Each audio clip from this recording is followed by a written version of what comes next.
तो क्या बताते हैं कि जेता अंजन आंजिए चश्मों में चमकनते। आप पुण्यात्माओं, सत्संग के दौरान आपका एकाग्रचित होना चाहिए कि के शब्द इस दास के मुख से निकले हैं। इनमें प्रत्येक के अंदर बहुत बड़ा रहस्य और आपके काम की बातें होती हैं। आप जी इधर उधर ध्यान नहीं रखे, क्योंकि 2 घंटे की क्या बात है, तो फिर 2 घंटे शाम होंगे, 4 घंटे, बाकी 20 घंटे बहुत कुछ होते इधर उधर की सोचने।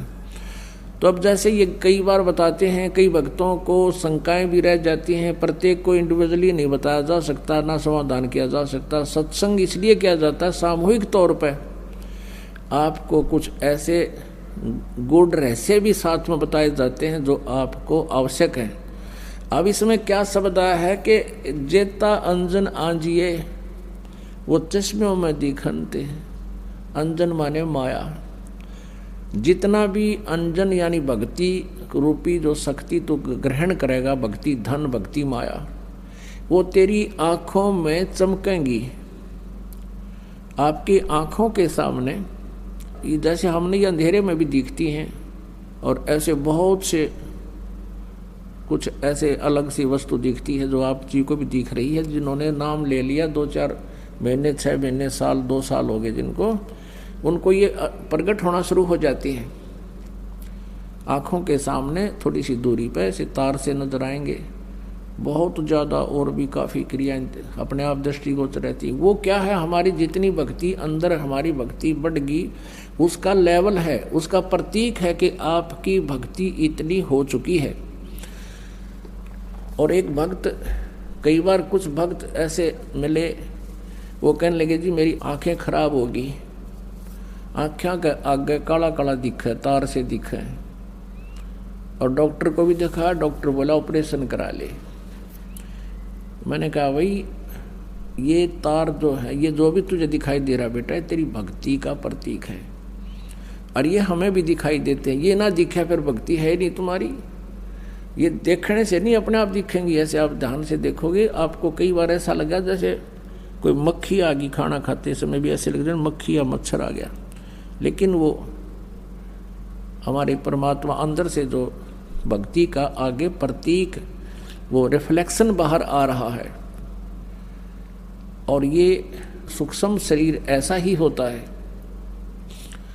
और ये भक्ति का प्रतीक भी उस नूर से ही हमारा ये लेवल बता रहा है। तो इस प्रकार चिंतित नहीं होना। बहुत से ऐसे भक्त हैं, एक कहने लगा जी मैं तो घर से बाहर नहीं निकलूं, देखूं जब मैंने दिखन लग जाए, मैंने डर गया कदे भूत हो।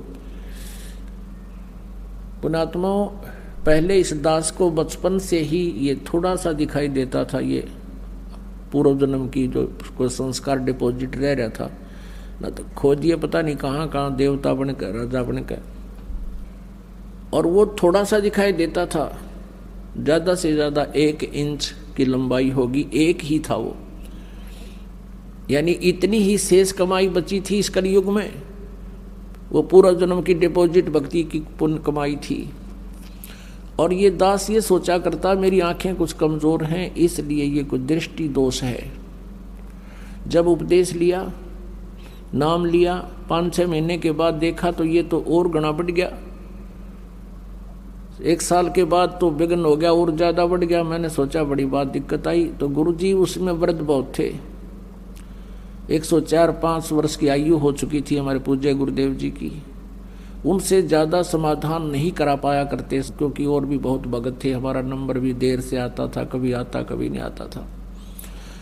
तो एक दिन दाव लग गया, और दास ने यही प्रकरण उनसे कहा कि गुरुदेव ऐसे ऐसे, पहले तो ये छोटा सा था, अब ये बहुत बढ़ गया, लगता आंखें और वीक हो जाएंगी। तब वो हंसे, कहने लगे बेटा ये तो तेरी भक्ति बढ़गी, और यही तो प्रतीक है। आज तक मेरे को किसी ने नहीं बताया कि मेरे साथ ऐसा है जो आज आपने आकर बताई है।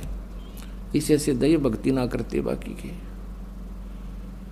और ऐसा ही था उनके पास, कोई माया मांगना होता, कोई बेटे मांगना आया करता, कोई कार कोई ठी, और वहाँ भी नाम ले लेते, और फिर माता ही घंटी बजाते, विष्णु देवी पर भी जाते, वह सारे है थारा। ये समझ माई होता कर्म बिगाड़ रहे थे, ठीक है ना, उन्हें कुछ दिखा था और क्या दिखना था।